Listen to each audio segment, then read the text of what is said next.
Pada 8 Disember 1941, tentera Jepun mendarat di Tanah Melayu. 3 tahun 8 bulan penderitaan pun bermula. Darah, air mata, dan kelaparan menjadi wajah harian rakyat. Mereka datang sebagai pembebas, tetapi segera menampakkan wajah kejam.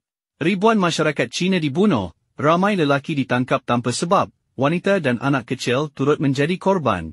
Buruh paksa dikerah membina landasan kereta api maut. Ramai tidak pernah pulang. Ekonomi lumpur.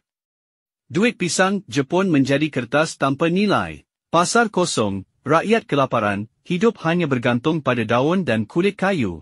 Penjajah Jepun cuba memecah belahkan kaum, memujuk Melayu, menindas Cina, memperdaya India.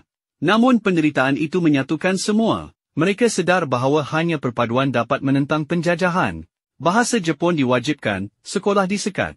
Tapi semangat rakyat tidak pernah padam. Mereka belajar, berdoa, dan berjuang dalam diam.